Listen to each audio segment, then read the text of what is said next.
Now at 10, Joplin police released the name of a suspect wanted for a shooting on Main Street. Plus, Pittsburgh High's Culinary Dragons make their grill mark at a statewide competition, and an area nonprofit is giving high school students a way to say yes to the dress. The four states' most watched news starts now. Joplin police released the identity of the suspect in Monday's shooting on Main Street. This is KOAM News at 10. I'm Dow Quick. That suspect is 33-year-old Trent Cobb of Joplin. Police say he should be considered armed and dangerous. He's wanted on charges of first-degree assault and armed criminal action. Those charges stem from Monday night's shooting at 1817 South Main. Police say Cobb shot a man in the abdomen. We do not know that victim's current condition. Montgomery County, Kansas authorities have arrested a couple of suspects in a burglary and theft case near the Coffeyville Industrial Park.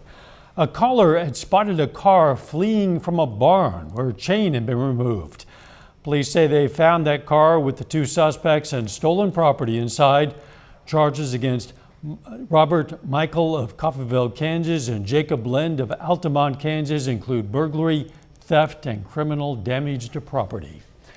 Joplin police have released the identity of a teen who died in a crash on Monday. That crash happened near the intersection of 32nd Street and Prigmore Avenue. Authorities say a pickup driven by 19-year-old Cody Shaver of Joplin was heading east on 32nd when it hit a traffic light pole and caught fire. Shaver was pronounced dead at the scene. Let's check in with Chief Meteorologist Doug Heddy for a first look at the weather. Well, today was chilly, but we had quite a bit of sunshine across the region. 55 was our high. We started at 40 degrees. Our morning low tomorrow morning is going to be lower than that, but you can see well shy of our average high, 66 for this time of the year. Let's go outside. It's 45 in Joplin, 46 in Pittsburgh. It's dry. We're going to stay dry throughout the overnight hours. Most of us across the board mainly sitting into the mid 40s. Again, we're going to drop back into the low to mid 30s later on tonight. At least the winds are calming down a little bit. It's still a little breezy out there, but not near as bad as what we saw earlier today. Clear skies, not a whole bunch is going on across the entire Central Plains. Overnight planner into the morning, 44 by 11, 35 by 7 with the low of 34. Sunshine through the morning, 47 by 10. We're going to look at our next chance for thunderstorms, eclipse weather as well here in just a bit. See you soon. 89% of U.S. K through 12 public schools reported challenges hiring teachers for the current school year. That's according to the National Center for Education. They also say the biggest barrier is a lack of qualified applicants. It's a problem both nationwide and in some districts right here in the four states. Part of that recruiting and retention process is we obviously need to maintain salaries as best we can. We've got to be competitive in those areas as well. Time is important, which we're seeing with this 4-day week, but we also know with the way that inflation has hit over the last couple of years, money, it's important. According to the Pew Research Center, the number of college students graduating with an education degree each year has dropped from 180,000 in 1971 to just 85,000 in 2020. Pittsburgh High School Culinary Dragons have something new to brag about. The team just placed 6th in a statewide competition in Wichita in their very first year. The competition, Pro Start, is hosted by the National Restaurant Association Education Foundation program. The program teaches restaurant hospitality management in addition to culinary arts. The Pittsburgh competitors attribute their success to good old-fashioned teamwork. But without my friends along the way with my group and stuff that we had, I wouldn't have been the best leader without them. So I do appreciate them, and it does help me out knowing that they have my back as well, and supporting me to be their leader and trusting me to be their leader. All together, you have to work as a team to get your final product out. If you don't do it, as the competition, we had an hour to get 3 different meals done. If we didn't work together, we probably wouldn't have made it. The 8 students on the team each won a $500 scholarship. Congratulations. Fort Scott High School hosted a career fair today. That fair featured more than 100 booths. The event introduces high school students to to career opportunities in the region and prepares students for the educational requirements. Because a lot of our kids don't know what it takes to have those careers, or what those careers are made of, or what kind of education you need to have those careers. So this gives our students an opportunity to talk to these businesses and schools about their options. That event provided breakfast and lunch and prizes. A Fort State's nonprofit is helping high schoolers find their perfect prom dress free of charge. More than 40 dresses will be available for donation this weekend. KOIM's Fernanda Silva has more. If I didn't have a dress that I liked, I wouldn't go to prom. Yeah, I think having the best dress is like, not the best dress, but like the dress that you feel the most comfortable in is very important, because that's when you feel your best. Galena High School seniors Natasha Dunn and Pacey Clifford know exactly how important a prom dress can be. So it's always fun to just be able to get glammed up, wear a pretty dress, and go to prom and just, you know, feel like the prettiest girl in the world. But they know not every student has the opportunity to go dress shopping. We have a lot of students who could use the help and or just the resource of finding a dress too. It can be hard, a lot of traveling and driving around. Students from Galena and other area schools planning to attend prom will have the opportunity of dress shopping free of charge. When kids are in high school, it's something that many look forward to, and many always want to have that opportunity as something to look back on. The event is organized by Dream Center of the 4 states. What I'm wearing is one of the dresses available for donation, but there are many other colors, models, and sizes that you can pick from. We are excited to be able to do those, you give those away to people in the community that might need them for prom. They get nervous about not being able to find one, and so when they know that there are churches here in town or other organizations or here at the school that will have one for them, that it just makes it a lot more easier and it's more accessible to them. Galena High School students also have their very own prom dress closet. There's a self-confidence booster. They like to get glammed up for prom, and so if that takes one thing off their plate during such a busy season, then it's definitely important. It's just easy for them to get one, and it's free, so it's, you know, nice for them. In Galena, Fernanda Silva, KOIM News. That event's going to be on Saturday in Galena. Other clothes will also be available for donation. For more information, go to our website, koimnewsnow.com. PSU today celebrates the school's long history. The Apple Day event celebrates the school's very first president, as well as funding for the school's first permanent building, Russ Hall, back in 1903. It also helps to bond current students with the alumni and events that have paved the way toward today. To kind of just show our appreciation for all of our donors and all the support that they give us here while we are still current students. A lot of them are typically alumni, so they've been in our shoes before, and so it's just a good way for them to give back, and we want to give them that recognition of giving back towards us. Apple Day is the longest running celebration in Pitt State history. NEO A&M and Connors State renewed their rivalry on the diamond today. John's going to have details from this field of big league dreams coming up later in sports. But first, some Joplin residents expressed frustration over the handling of campaign signs. We could all use more of. And get a free night when you book direct. During last night's Joplin Council meeting, some citizens expressed frustration over what they see as tampering with campaign signs. Brian Evans claimed his signs opposing the capital improvement sales tax were obscured and removed by the chairman of the Capital Improvement Sales Tax Committee, Ben Levins. After listening to the video, Levins admits he did remove 3 signs from private property. I was pretty specific, and I said if they're on private property, as far as I'm concerned, that somebody's dumped their trash. I said something like that. I said they're trash, you can pick them up and throw them away. If they're on it, and that's, as far as I know, that's the truth. I don't know. Maybe they're trying to get me to say something that sounds incriminating. Levin says he believed the property owners had not approved of the signs. Joplin police are looking into the matter. The changing landscape at One State Park in Arkansas has some people frustrated.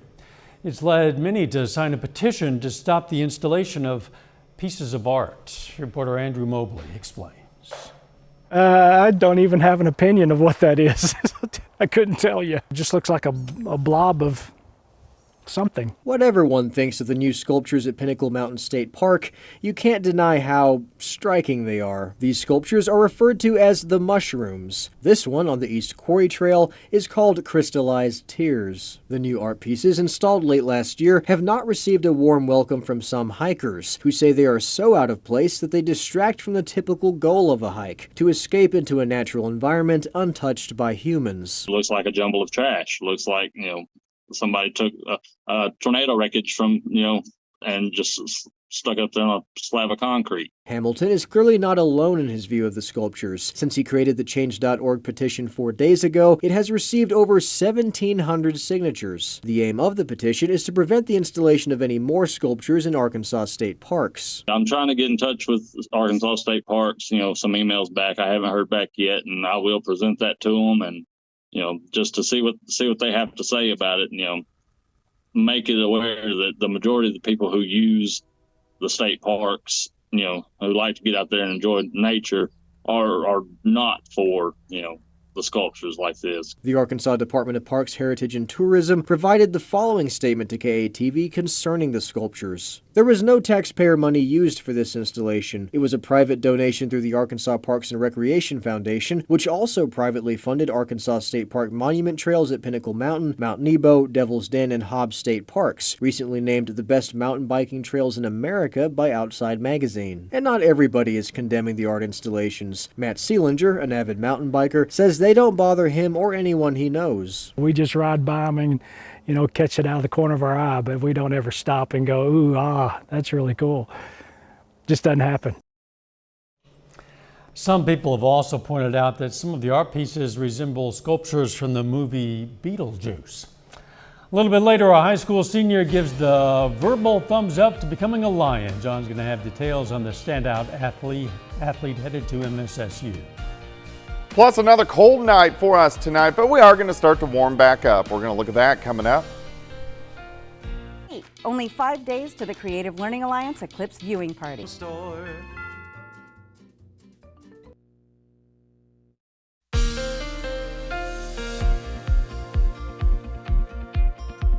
Well, of course, we had the sunshine outside today. It was a little bit on the windy side across the region. And as we go through the overnight hours tonight, our temperatures are going to be dropping off outside. But it looks okay. Here's a nice shot of Indigo Sky Casino and Resort. Indigo is just outside of Seneca, Missouri, but it looks pretty good. We're going to stick with the clear skies for us tonight. All right, next storm system rolls in this weekend. Saturday looks okay, but Saturday evening into Saturday night. Hot spot for thunderstorms, strong to severe, kind of developing in central Kansas and then pushing off toward the east. We'll have to see if these strong to severe storms will last once we get into Missouri as well. But what we're kind of watching out for with this line is large hail and also some gusty winds. So something we want to keep our eyes on as we get into the weekend. In fact, let's take a look at it. Saturday looks pretty good. We're going to warm, lower 70s. Look at this. So here's Saturday evening. Thunderstorms blow up central Kansas and then drive east through the evening hours. So they'll be getting into our neck of the woods during the evening and then pass through during the overnight hours and then gone by Sunday morning. And Sunday looks pretty good, partly sunny skies, temperatures near 70. Next big event, of course, is the eclipse on Monday. So around here, so I'm stopping it at 1:30, partly cloudy skies. But if you want to travel to totality, right now we got a problem with some fairly thick clouds all the way across Oklahoma, Arkansas, into southeastern parts of Missouri. So we're going to keep our eyes on this. Hopefully this system may slow down a little bit. Still 5 days out, 4.5. And if it can slow down a little bit, the clouds won't be as thick, but something we want to watch and monitor over the next few days. All right, mid-40s right now. We're going to drop back just above freezing. So we are going to have some patchy frost by morning. Looking outside, currently sitting at 45, westerly winds at about 5 to 10. It's been breezy. The winds are coming down a little bit for us, but still it's going to stay kind of breezy as we go through the overnight hours for us tonight. But we do have clear skies, any clouds back to our east, still monitoring this big upper level low across the Great Lakes. The reason we're colder is that flow drops out of Canada, but notice the hill here, or the ridge, That is a ridge of high pressure, and as that rolls in, that's going to give us a slow warming trend as we go through the next few days. Just not tonight. We're going to drop back 33, 34 degrees. Patchy frost. We'll get into the mid-50s by noon. A little warmer tomorrow. I think most of us near 60. Tomorrow night, though, again, dropping back 33, 34 degrees. So a cold start, some patchy frost. Once we get into Friday afternoon, some mid and upper level clouds. But overall, it looks okay. Here's your day planner. 35 to start, 53 by noon. High temp right around 60 degrees. We'll go to 66 Friday, 74 on Saturday. Hanging out near 70 all the way through the weekend. More rain chances on Tuesday and Wednesday of next week. Looking nice, and we hope it's Overall, going to be clear enough yeah, for the eclipse. Absolutely. Thanks, Doug. We have a late developing story for you tonight. We're getting these images coming in right now. This is from the North Park Apartments building in Joplin, where a fire has broken out at apparently around 9:45 this evening. Our reporter Shannon Becker is on the scene, and he's providing these images for us. The fire, as you can see, appears to be on the upper floor and the roof of this 3-story structure. Shannon reports it's coming out of the roof of the west side of that 3-story building, and the Dunaway Fire Department is responding. We do not have any further information at this time, but of course, when we do get more information, we'll have that for you online and also on our morning show tomorrow. Still ahead, Missouri Southern men's basketball picks up a commitment from a 2-time All-State point guard, and NEO baseball plays a rivalry game against Connor State in a minor league stadium. John Dales has those stories and more coming up next. Ashley Spring semi-annual mattress sale. Applications, check our website at f4lfoods.com for more information.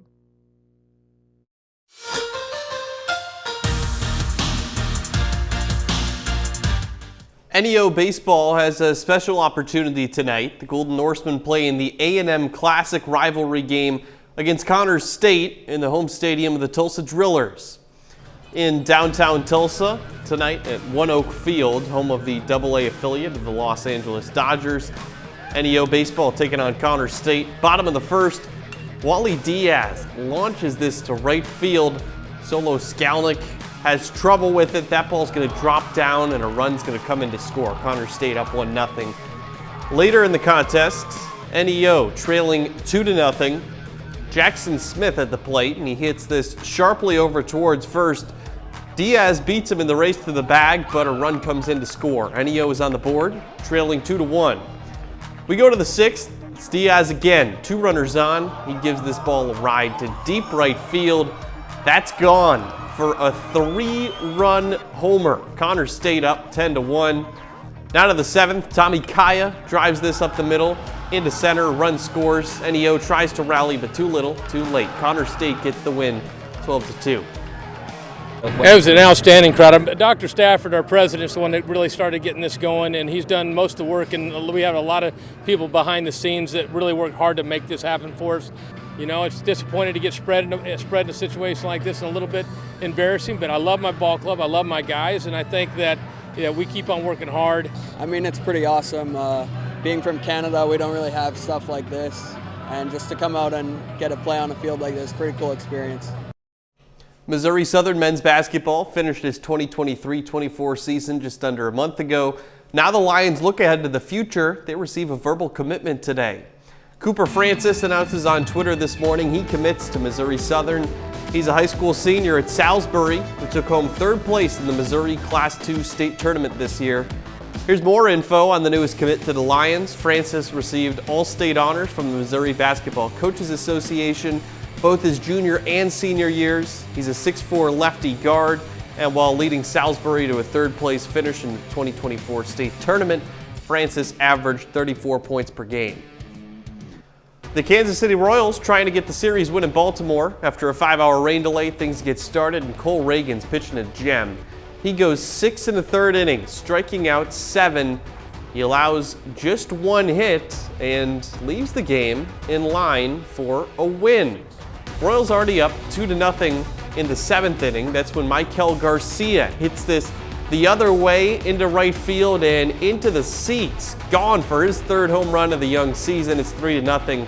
Scores 3-1 in the bottom of the 8th when Adley Rushman hits it down the line into right field. Now he hustles towards second, gets thrown out there, but the damage already done. A run scores. Now to the bottom of the 9th, 1-run Royals lead, bases loaded, 2 outs. James McCann at the plate. He lines it into left field, and 2 runs come in to score. The Royals lose on a walk-off for the second time in the past 3 days. That's a look at sports. We'll be back after this. It's your home for luxury motorhomes. We offer it. We are proud to salute Alan Garner, a 4-state hero. Want to recap and update this developing story that we're following out of Joplin. This is the Joplin North Park Apartments. This is on Newman Road. This video being provided to us by our reporter Shannon Becker.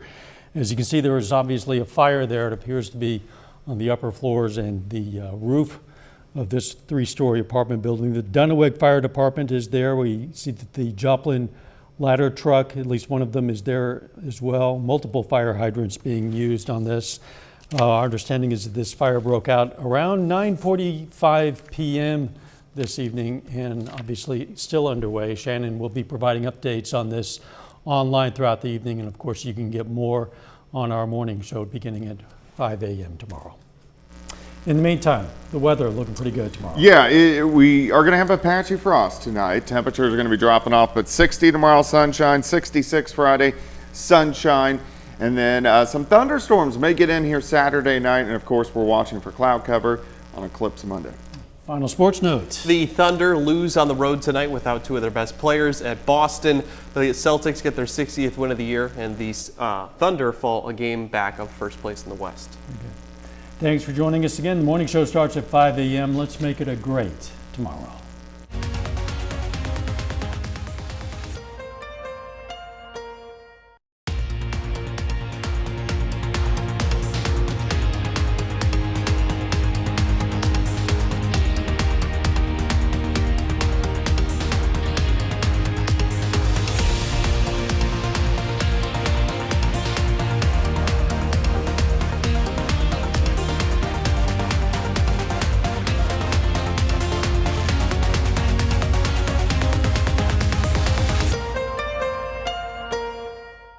Captioning on KOAM TV is sponsored by Aaron Saxon.